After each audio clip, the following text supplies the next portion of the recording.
Hello दोस्तों, कैसे आप सब लोग। आशा करती हूँ आप सब लोग ठीक होंगे। मैं वंदना वर्मा आप सभी का स्वागत करती हूँ। तो आज का जो हमारा प्रैक्टिस सेट है ये हमारा हिंदी सीटेट गद्यांश और काव्यांश का जो चल रहा था पांचवा प्रैक्टिस सेट है। इससे पहले हमने 4 प्रैक्टिस सेट कर लिए हैं। अगर आप लोग प्रैक्टिस करना चाहते हैं तो चैनल पर जाकर कर सकते हैं, क्योंकि हमारे इन्हीं 2 टॉपिक से 15 नंबर के क्वेश्चन बन जाते हैं। और केवल सीटेट में ही नहीं, यूपी टेट में भी आता है। सीटेट में केवीएस, बिहार टेट और जो यूपी ट्रिपल एस सी पेट का होने वाला एग्ज़ाम उसमें भी आता है 10 नंबर का। तो ये जितने भी हमारे कॉम्पिटेटिव एग्ज़ाम हैं सभी के लिए ही बहुत ही ज़्यादा फ़ायदेमंद है, क्योंकि यहाँ से गद्यांश जो है ये कहीं 5 नंबर का हमें देखने को मिलेगा, तो कहीं 10 नंबर का देखने को मिलेगा, कहीं 15 नंबर का। ऐसे ही हमारे जो गद्यांश है ये हमारे एग्ज़ाम में आते हैं। तो ये सभी एग्ज़ाम के लिए बहुत ही ज़्यादा महत्वपूर्ण है। ठीक, तो आज हम इस वीडियो में जानेंगे कि हमारा जो गद्यांश उसे कम से कम समय में किस प्रकार सॉल्व कर लें। तो ये जानने के लिए वीडियो के अंत तक जुड़े रहिए, क्योंकि अभी तो हम गद्यांश सॉल्व करेंगे, उसके बाद में इस बहुत कम समय में सॉल्व करने की ट्रिक बताएंगे आप लोगों को। तो चलिए शुरू करते हैं। पहले हम अपना गद्यांश देख लेते हैं। तो हमारा गद्यांश है कि श्रद्धा एक सामाजिक भाव है। इससे अपनी श्रद्धा के बदले में हम श्रद्धेय, मतलब जिसके प्रति हम श्रद्धा करते हैं वो, और मतलब जो श्रद्धा हम करते हैं वो तो हो गया, लेकिन जिसके प्रति हम करते हैं या जिसकी श्रद्धा करते हैं उसे हम क्या कहते हैं? श्रद्धेय। ठीक, से अपने लिए कोई बात नहीं चाहते हैं। श्रद्धा धारण करते हुए अपने को उस समाज में समझते हैं जिसके किसी अंश पर, चाहे हम व्यष्टि रूप में उनके अंतर्गत ना भी हों, जानबूझकर उनसे कोई शुभ प्रभाव डाला। श्रद्धा स्वयं ऐसे कर्मों के प्रतिकार में होती है जिनका शुभ प्रभाव अकेले हम पर नहीं बल्कि सारे मनुष्य समाज पर पड़ सकता है। श्रद्धा एक ऐसी आनंदपूर्ण कृतज्ञता है जिससे हम केवल समाज के प्रतिनिधि रूप में प्रकट करते हैं। सदाचार पर श्रद्धा और अत्याचार पर क्रोध या घृणा प्रकट करने के लिए समाज ने प्रत्येक व्यक्ति को प्रतिनिधित्व प्रदान कर रखा है। यह काम उसने इतना भारी समझा है कि उसका भार सारे मनुष्यों को बांट दिया है, 2-4 माननीय लोगों के ही सर पर नहीं छोड़ रखा है। जिस समाज में सदाचार पर श्रद्धा और अत्याचार पर क्रोध प्रकट करने के लिए जितने ही अधिक लोग तत्पर हो जाएंगे, उतना ही वह समाज जागृत समझा जाएगा। श्रद्धा की सामाजिक विशेषता इसी बात से समझ लीजिए कि जिस पर हम श्रद्धा रखते हैं उस पर चाहते हैं कि और भी लोग श्रद्धा रखें, पर जिस पर हमारा प्रेम होता है उससे और 5-10 आदमी प्रेम रखे, इसकी हमें परवाह क्या इच्छा ही नहीं होती। जैसे कहा जाता है ना कि ये मेरा हम इनसे बहुत प्यार करते हैं। अगर आपको पता चले कि 2-4 लोग और उनसे प्यार करते हो तो क्या होगा? आपको जलन होगी, आपको ईर्ष्या होगी, और हो सकता है आप जाके उससे झगड़ा भी कर लें। तो वही इसमें बताया गया है कि आप जिसे श्रद्धा रखते हैं, जैसे ईश्वर में श्रद्धा है या विश्वास है, तो आप चाहेंगे कि और भी समाज के लोग उनके प्रति श्रद्धा भाव रखें। लेकिन आप जिसे प्रेम करते हैं आप ये नहीं चाहेंगे कि कोई दूसरा भी इनसे प्रेम करे या ये किसी और से प्रेम करें। ठीक, आगे है, क्योंकि हम प्रिय पर लोभवश एक प्रकार का अनन्याधिकार इजारा करते चाहते हैं। श्रद्धालु अपने भाव में संसार को सम्मिलित करना चाहता है, पर प्रेम नहीं। इसमें ये कहा गया है कि जो हमारा प्रेम होता है वो जिसे जिसे हम प्रेम करते हैं उसे लोभवश हम उन्हें बांटना नहीं चाहते हैं। उन पर एक हमारा अलग ही अधिकार होता है। ऐसा उन्हें लगता है कि ये मेरे हैं, इन पर मेरा ही अधिकार है। लेकिन जो श्रद्धा होती है वो ऐसा नहीं। वो जो श्रद्धालु होते हैं अपने भाव में पूरे संसार को सम्मिलित करना चाहते हैं, लेकिन जो हमारा प्रेम है वो ये नहीं चाहता कि मेरे अलावा कोई दूसरा भी और आए। ठीक, तो ये तो हमारे हो गए गद्यांश। अब इसके क्वेश्चन हम देख लेते हैं किस प्रकार हमारा क्वेश्चन बनता है। ठीक, तो पहला क्वेश्चन हमारा है कि उपयुक्त गद्य अवतरण का शीर्षक हो सकता है श्रद्धा और परोपकार, श्रद्धा एक व्यक्तिगत भाव, श्रद्धा और स्वाद, श्रद्धा का स्वरूप। तो अभी हमने देखा कि हमारा जो श्रद्धा था उस श्रद्धा के बारे में क्या बताया गया। श्रद्धा के बारे में ये बताया गया है कि श्रद्धा जो होती है ये बहुत ही ज़्यादा क्या कह सकते हैं हम इसको, श्रद्धा जो होती है इसमें मोह माया लोभ ये सब सारी चीज़ें नहीं होती। श्रद्धा एक ऐसा भाव होता है कि उसमें हमारा पूरा समाज पूरा संसार ही समाहित हो सकता है। तो इसमें जो भाव है वो किसका, श्रद्धा का भाव है। तो जो इसमें श्रद्धा का स्वरूप बताया गया है कि श्रद्धा किस प्रकार होती है, श्रद्धा क्या क्या चाहती है। तो इसका जो हमारा शीर्षक सबसे बढ़िया होगा ऑप्शन नंबर सी हो जाएगा, श्रद्धा का स्वरूप इसका शीर्षक हो सकता है। अगला क्वेश्चन है कि श्रद्धा और प्रेम में क्या अंतर है। अभी हमने देखा कि जो श्रद्धा होता है वो क्या करता है, यहाँ पर आप देख लीजिए, 1 मिनट रुकिए, गद्यांश दिखाते हैं हम आपको। श्रद्धा, ये देखिए, जिस पर हम श्रद्धा रखते हैं उस पर चाहते हैं कि और भी लोग श्रद्धा रखें, पर जिस पर हमारा प्रेम होता है उससे और 10-5 आदमी प्रेम रखें इसकी हमें परवाह क्या इच्छा ही नहीं होती। ठीक, तो देखते हैं हमारा ऑप्शन क्या क्या दिया गया है। श्रद्धा एक सामाजिक है और प्रेम व्यक्तिगत है। हाँ, ये तो सही है। क्यों सही है, क्योंकि जो श्रद्धा होती है वो सामाजिक होती है। कैसे, क्योंकि जो श्रद्धा करता है वो चाहता है कि जिसके प्रति हम श्रद्धा करते हैं पूरा संसार भी उनकी श्रद्धा करे, तो ये हमारा सामाजिक हो गया। लेकिन जो हमारा प्रेम होता है वो चाहता है कि हम इनसे प्रेम करें तो कोई दूसरा इनको प्रेम, मतलब इनसे प्रेम, ऐसा नहीं कि इनसे कोई प्रेम ना करे या इन्हें हम किसी और को दें, उस पर मेरा ही अधिकार है, ऐसा। तो प्रेम जो होता है वो व्यक्तिगत होता है, लेकिन जो श्रद्धा होती है वो कैसी होती है, सामाजिक होती है। तो ऑप्शन नंबर ये हमारा राइट आंसर हो जाएगा। अभी हमने देखा और समझा भी है गद्यांश को। ठीक, अगला क्वेश्चन हमारा है कि श्रद्धा एक आनंदपूर्ण कृतज्ञता है क्योंकि इससे हमारा स्वार्थ सिद्ध होता नहीं, प्रेम में स्वार्थ सिद्ध होता है। तो ऑप्शन नंबर ये गलत है। इससे श्रद्धेय की भलाई होती है, नहीं, श्रद्धा से तो समाज की भलाई होती है। व्यक्तिगत रूप से व्यक्तिगत तो श्रद्धा होता नहीं, प्रेम व्यक्तिगत होता है। हम समाज के प्रतिनिधि के रूप में इसे प्रकट करते हैं। तो ऑप्शन नंबर डी हमारा क्या होगा, राइट आंसर हो जाएगा। आशा करती हूँ आप लोगों को समझ में आया होगा कि हमारा जो क्वेश्चन है वो क्या कह रहा है और हमें किस प्रकार इसे सॉल्व करना है। ठीक, अगला क्वेश्चन कि उपयुक्त गद्यांश का निष्कर्ष है। उपयुक्त पूरा गद्यांश जो दिया गया है उसका निष्कर्ष क्या है। तो उसमें हमें ये देखना है कि जो हम श्रद्धा है वो सामाजिक है, व्यक्तिगत है या वैयक्तिक है, कैसा है। तो अभी हमने देखा कि जो श्रद्धा है वो क्या है, सामाजिक है। मतलब इसमें किस ऑप्शन में दिया गया है, श्रद्धा एक व्यक्तिगत भाव है, तो श्रद्धा व्यक्तिगत भाव नहीं है, प्रेम है। श्रद्धा एक सामाजिक भाव है। आगे देखते हैं, श्रद्धा से श्रद्धाकर्ता का महत्व बढ़ता है। श्रद्धा भाव केवल श्रद्धालु तक ही सीमित है, नहीं, श्रद्धा भाव पूरे संसार, श्रद्धा जो होती है मतलब जो व्यक्ति श्रद्धा जिससे करता चाहता है कि पूरा संसार उसकी श्रद्धा करे, तो ये श्रद्धालु तक ही सीमित नहीं है। तो इसका जो हमारा ऑप्शन सही होगा, ऑप्शन नंबर बी हमारा क्या होगा, राइट आंसर हो जाएगा। श्रद्धा एक सामाजिक भाव है। बाकी तीनों ऑप्शन हमारे गलत हैं। अगला क्वेश्चन देखते हैं कि जागृत समाज का क्या लक्षण है। जागृत समाज का क्या लक्षण है, केवल सदाचार पर श्रद्धा करना, केवल अत्याचार पर श्रद्धा करना, सदाचार और अत्याचार पर उदासीन रहना, सदाचार पर श्रद्धा और अत्याचार पर क्रोध। अभी हमने क्या देखा था, यहाँ पर गद्यांश अपना हम देख लेते हैं कि सदाचार पर श्रद्धा, यहाँ देखें, सदाचार पर श्रद्धा और अत्याचार पर क्रोध प्रकट करने के लिए समाज ने प्रत्येक व्यक्ति को एक प्रतिनिधि चुना है। तो सदाचार पर हमें क्या करना है, श्रद्धा प्रकट करना, अत्याचार पर क्रोध प्रकट करना है। तो जागृत समाज का क्या लक्षण है, कि जागृत समाज का ही लक्षण है कि अगर कोई आपसे अच्छे से व्यवहार कर रहा है तो आप उसे अच्छा व्यवहार दें। अगर आपसे कोई बुराई का मतलब आपसे कोई जैसे गलत तरीके से बात कर रहा है या झगड़ा कर रहा है तो आप भी वैसे ही करें।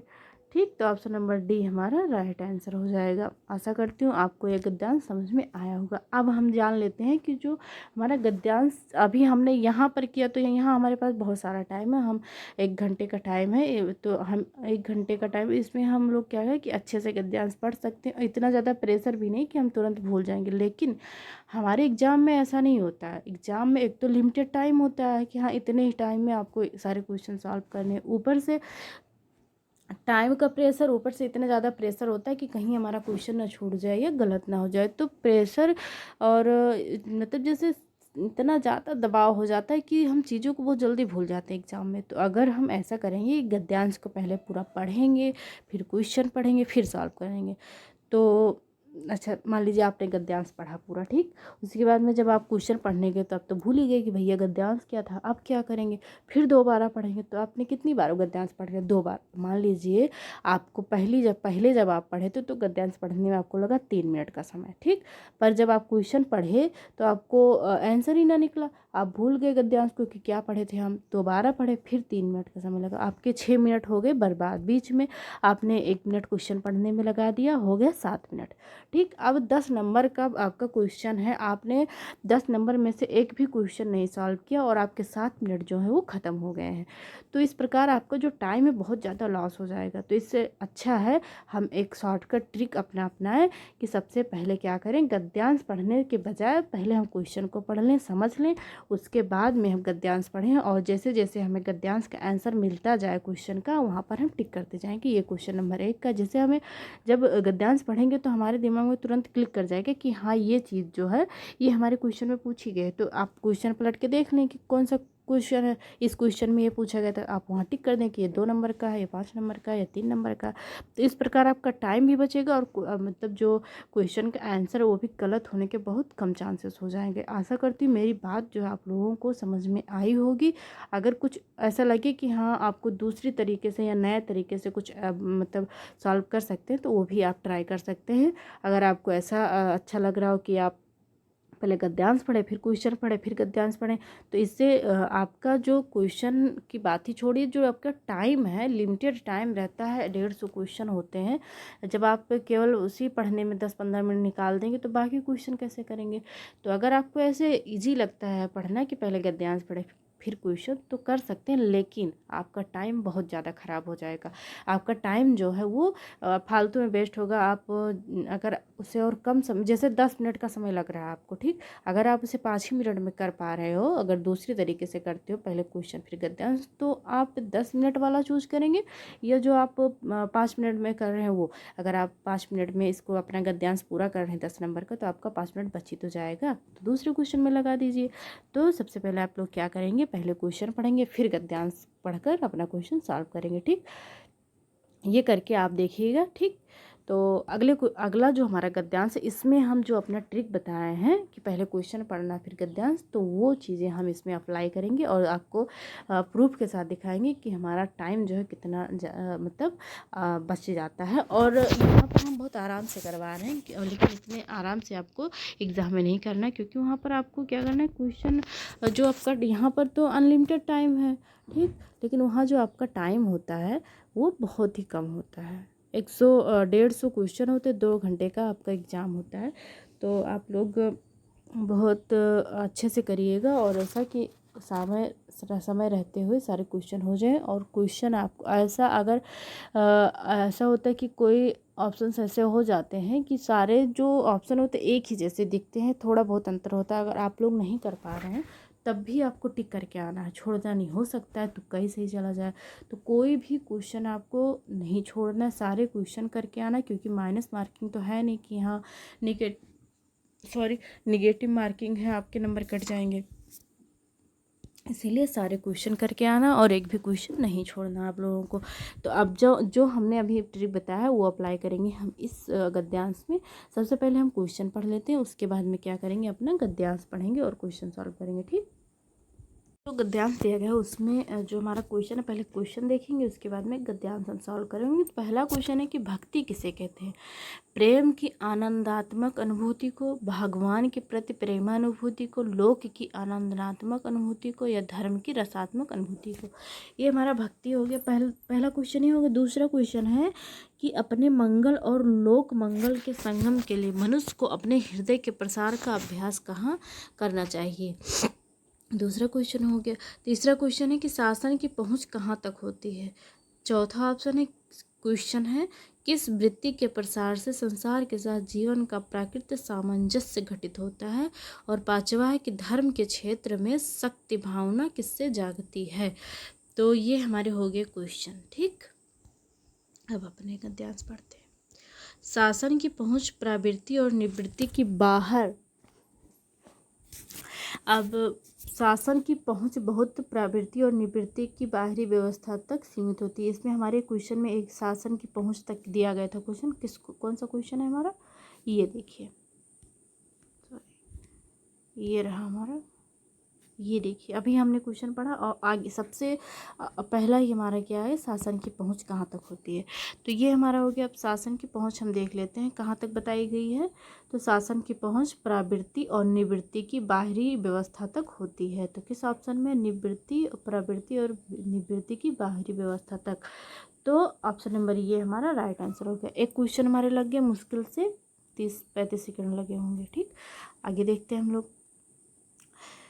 उसके मूल या मर्म तक उनकी गति नहीं होती। भीतरी या कच्ची प्रवृत्ति निवृत्ति को जागृत करने वाली शक्ति कविता है, जो धर्म क्षेत्र में शक्ति भावना को जगाती है। ठीक, आगे देखते हैं हम लोग। भक्ति धर्म की रसात्मक अनुभूति है। भक्ति, पहला क्वेश्चन क्या था हमारा कि भक्ति किसे कहते हैं। भक्ति जो है किसे कहते हैं, क्या दिया गया इसमें कि भक्ति जो है ये रसात्मक अनुभूति है। भक्ति क्या है, रसात्मक अनुभूति है। और क्वेश्चन पूछा गया था कि भक्ति किसे कहते हैं। तो भक्ति रसात्मक अनुभूति है, किस ऑप्शन में है, भक्ति क्या है, रसात्मक अनुभूति है। प्रेम की आनंद अनुभूति है, भगवान के प्रति प्रेम अनुभूति, लोक की आनंदनात्मक अनुभूति है, और भक्ति, और चौथा ऑप्शन क्या है, धर्म की रसात्मक अनुभूति है। तो ऑप्शन नंबर डी हमारा राइट आंसर हो जाएगा। 2 क्वेश्चन हमारे सॉल्व हो गए हैं। अगला देखते हैं। अपने मंगल और लोक मंगल, लोक मंगल कुछ करके दिया गया था, ये देखिए, ये रहा हमारा। आप खुद भी देख सकते हैं कि अभी हमने यहाँ क्वेश्चन सॉल्व किया, 2 क्वेश्चन सॉल्व हो गए। अब ये मंगल अमंगल हो गया, जबकि हमें 2 क्वेश्चन सॉल्व हो गए। अभी हमने आधा भी पैराग्राफ नहीं पढ़ा। अपने मंगल और लोक मंगल के संगम के लिए मनुष्य को अपने हृदय के प्रसार का अभ्यास कहाँ करना चाहिए। तो क्या दिया गया है हमारे इसमें, अपने मंगल और लोक मंगल के, लोक के मंगल का संगम उसी के भीतर दिखाई पड़ता है। इसे इस क्या दिया गया है यहाँ पर, संगम के लिए प्राकृतिक के क्षेत्र में मनुष्य को कहाँ पर करना चाहिए, तो प्राकृतिक क्षेत्र में करना चाहिए। ये रहा हमारा प्राकृतिक क्षेत्र में। तो किस ऑप्शन में, प्राकृतिक क्षेत्र में। ऑप्शन में बी हमारा 3 क्वेश्चन सॉल्व हो गए, 2 क्वेश्चन बचे हैं। फिर क्या दिया गया है कि हाँ, प्राकृतिक क्षेत्र के बीच मनुष्य को अपने हृदय के प्रसार का अभ्यास करना चाहिए। जिस प्रकार ज्ञान नरसत्ता के प्रसार के लिए, उसी प्रकार हृदय भी है। रागात्मिकता वृत्ति के प्रसार के बिना विश्व के साथ जीवन का प्राकृतिक सामंजस्य घटित नहीं हो सकता। जब मनुष्य के सुख और आनंद का शेष मूल कहाँ पहुँचे, शेष मेल प्रकृति के सुख सौंदर्य के साथ हो जाता है, जब उसकी रक्षा का भाव तृण तुल्यम वृक्ष लता पशु पक्षी कीट पतंग सभी सबकी रक्षा के भाव के साथ समन्वित हो जाएगा, तब उसके अवतार का उद्देश्य पूर्ण हो जाता है और वह जगत का सच्चा प्रतिनिधि हो जाता है। काव्य योग की साधना इसी भूमि पर पहुंचने के लिए है। अब हमारा कौन सा क्वेश्चन छूट रहा, अब ये हम देखते हैं। 3 क्वेश्चन हमारे हो गए। धर्म के क्षेत्र में शक्ति भावना किससे जागती है। तो अभी यहाँ पर हम देख लेंगे कि शक्ति भावना जो है ये किससे जागती है। धर्म के क्षेत्र में शक्ति भावना किससे जागती है, तो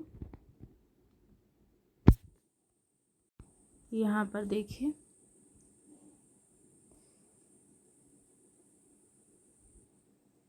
भीतरी या सच्ची प्रवृत्ति निवृत्ति को जागृत रखने वाले शक्ति कविता जो धर्म क्षेत्र में शक्ति भावना को जगाती है। तो भीतरी या सच्ची, तो किस ऑप्शन में दिया गया है भीतरी एवं सच्ची।